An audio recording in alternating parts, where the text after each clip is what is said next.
ಎಲ್ರಿಗೂ ನಮಸ್ಕಾರ.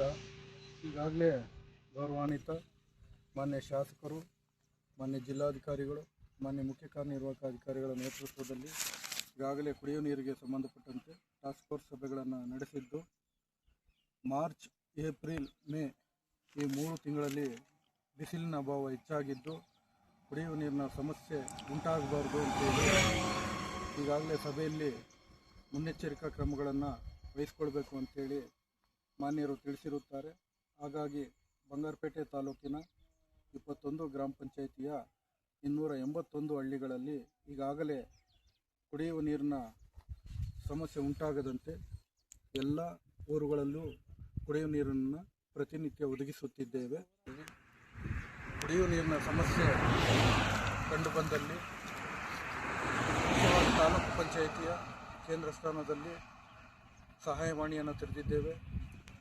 ತಾಲೂಕು ಪಂಚಾಯಿತಿಯ ಸಹಾಯವಾಣಿ ಸಂಖ್ಯೆ 081532552 ಆಗಿದ್ದು, ಅದೇ ರೀತಿ ಗ್ರಾಮ ಪಂಚಾಯಿತಿಗಳಲ್ಲೂ ಸಹ 21 ಗ್ರಾಮ ಪಂಚಾಯಿತಿಯ ಕೇಂದ್ರ ಸ್ಥಾನಗಳಲ್ಲಿ ಸಹಾಯವಾಣಿಗಳನ್ನು ತೆರೆದಿದ್ದು, ಯಾವುದೇ ಕುಡಿಯುವ ನೀರಿಗೆ ಸಂಬಂಧಪಟ್ಟಂತೆ ದೂರು ಕಂಡುಬಂದಲ್ಲಿ ತುರ್ತಾಗಿ ಸಮಸ್ಯೆಯನ್ನು ಬಗೆಹರಿಸಲು ಗ್ರಾಮ ಪಂಚಾಯಿತಿ ಅಭಿವೃದ್ಧಿ ಅಧಿಕಾರಿಗಳು, ಸಿಬ್ಬಂದಿಗಳು ಹಾಗೂ ಇತರೆ ಎಲ್ಲ ಸಿಬ್ಬಂದಿಗಳು ಇದರಲ್ಲಿ ತಂಡೋಪಾದಿಯಲ್ಲಿ ಈಗಾಗಲೇ ನೇಮಕವಾಗಿದ್ದಾರೆ.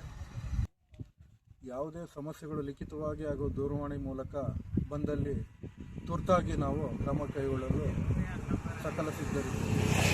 ಅದೇ ರೀತಿ 281 ಹಳ್ಳಿಗಳಲ್ಲಿ ನೀರಿನ ತೊಟ್ಟಿಗಳಿದ್ದು ಕುಡಿಯುವ ನೀರು ಜಾನುವಾರುಗಳಿಗೂ ಒದಗಿಸುತ್ತಿದ್ದು, ಅಲ್ಲೂ ಸಹ ಎಲ್ಲೂ ಕುಡಿಯುವ ನೀರಿನ ಸಮಸ್ಯೆ ಉಂಟಾಗದಂತೆ ನಾವು ಅಗತ್ಯ ಕ್ರಮವನ್ನು ವಹಿಸಿದ್ದೇವೆ. ಇನ್ನು ಮುಂದುವರೆದು ನಾವು ಬಂಗಾರಪೇಟೆ, ಆಂಧ್ರ ಮತ್ತು ತಮಿಳುನಾಡು ಗಡಿಭಾಗದ ಅರಣ್ಯದ ಅಂಚಿನಲ್ಲಿರ್ತಕ್ಕಂಥ ಸುಮಾರು ಗ್ರಾಮ ಪಂಚಾಯಿತಿಗಳಾದಂತಹ ಬಲಮಂದೆ, ತೊಪ್ಪನಹಳ್ಳಿ, ದೋಣಿಮಡುಗು, ಗುಲ್ಲಹಳ್ಳಿ ಇತ್ಯಾದಿ ಗ್ರಾಮಗಳಲ್ಲಿ ಕಾಡು ಪ್ರಾಣಿಗಳು ಹಾಗೂ ಪಕ್ಷಿಗಳು ಹೆಚ್ಚಾಗಿ ಕಂಡುಬಂದಿದ್ದು, ಅವುಗಳನ್ನು ಸಹ ಪೋಷಿಸುವಂಥ ಜವಾಬ್ದಾರಿ ನಮ್ಮ ಮೇಲಿದೆ.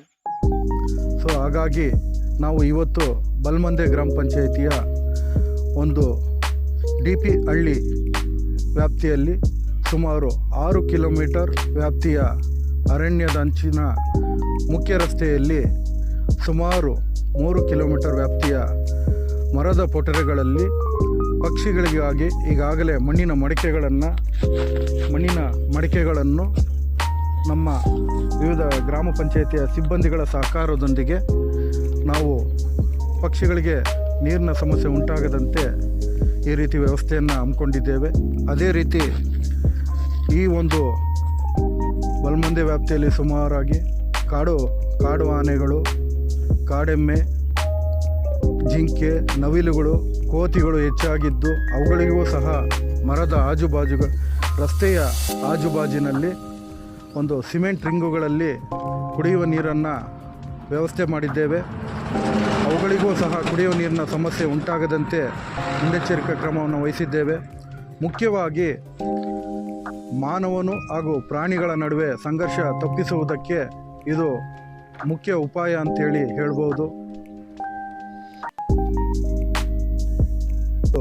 ಕಾಡಿನ ಅಂಚಿನಲ್ಲಿ ಈ ರೀತಿ ನೀರಿನ ವ್ಯವಸ್ಥೆಗೆ ಒಂದು ಕ್ರಮವನ್ನು ವಹಿಸಿದ್ದೇವೆ. ಇದರಿಂದ ಮಾನವರು ಮತ್ತು ಕಾಡು ಪ್ರಾಣಿಗಳು ಸುಖವಾಗಿ ಜೀವಿಸಲು ಒಂದು ಒಳ್ಳೆಯ ಉಪಾಯ ಅಂತ ಹೇಳ್ಬೋದು. ಅದೇ ರೀತಿ ನಾವು ಗ್ರಾಮ ಪಂಚಾಯಿತಿಯ ಹಾಗೂ ಮೇಲಧಿಕಾರಿಗಳು ಹಾಗೂ ತಾಲೂಕು ಮಟ್ಟದ ಅಧಿಕಾರಿಗಳು, ಗ್ರಾಮ ಪಂಚಾಯಿತಿ ಸಿಬ್ಬಂದಿಗಳು ಮಾತ್ರ ಇಂಥ ಒಂದು ಕಾರ್ಯಕ್ರಮದಲ್ಲಿ ಕೈ ಜೋಡಿಸಿದರೆ ಸಾಲದು. ನಮ್ಮ ಬಂಗಾರಪೇಟೆಯ ಎಲ್ಲ ಸಾರ್ವಜನಿಕ ಬಂಧುಗಳು ಸಹ ಇದರಲ್ಲಿ ಕೈ ಜೋಡಿಸಿದ್ದೇ ಆದಲ್ಲಿ ಈ ಒಂದು ಕಾಡಿನಲ್ಲಿರ್ತಕ್ಕಂಥ ಎಲ್ಲ ವನ್ಯ ಮೃಗಗಳನ್ನು ನಾವು ರಕ್ಷಣೆ ಮಾಡ್ಬೋದು. ಅದೇ ರೀತಿ ನಾವು ಸಹ ಸುಖವಾಗಿ ನೆಮ್ಮದಿಯಿಂದ ಜೀವನ ಮಾಡೋದಕ್ಕೆ ಸಹಾಯವಾಗುತ್ತೆ ಅಂತ ಹೇಳ್ತಾ, ನೀವೆಲ್ಲರೂ ಸಹ ಈ ಒಂದು ಕಾರ್ಯಕ್ರಮದಲ್ಲಿ ಕೈ ಜೋಡಿಸಬೇಕು ಅಂತೇಳಿ ನಾನು ಮನವಿಯನ್ನು ಮಾಡುತ್ತೇನೆ.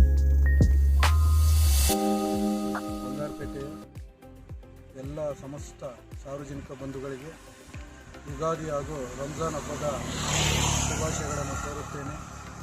ಹೇಗೆ ಯುಗಾದಿ ಮತ್ತು ರಂಜಾನ್ ಪವಿತ್ರ ಹಬ್ಬವಾಗಿದ್ದು ಒಂದು ಪ್ರೀತಿ ವಿಶ್ವಾಸದಿಂದ 2 ದಿನಗಳ ಅಂತರದಲ್ಲಿ ಹಿಂದೂ ಮುಸ್ಲಿಂ ಹಬ್ಬ ಬಂದಿರುವುದು ಎಷ್ಟು ಸಂತೋಷವಾಗಿದೆಯೋ ಅದೇ ರೀತಿ ನಾವು ಸಹ ಪ್ರಾಣಿ ಪಕ್ಷಿಗಳನ್ನು ಮುಂದಿನ ಭವಿಷ್ಯಕ್ಕಾಗಿ ಉಳಿಸಿ ನಮ್ಮ ಭವಿಷ್ಯದ ಪೀಳಿಗೆಯನ್ನು ಈ ಪ್ರಾಣಿ ಪಕ್ಷಿಗಳೊಂದಿಗೆ ಜೀವಂತವಾಗಿ ನೋಡಲು ನಾವೆಲ್ಲರೂ ಸಹ ಸಹಕಾರ ನೀಡಬೇಕಾಗಿ ತಮ್ಮೆಲ್ಲರಿಗೂ ಕಳಕಳಿಯಿಂದ ಮನವಿಯನ್ನು ಮಾಡುತ್ತೇವೆ.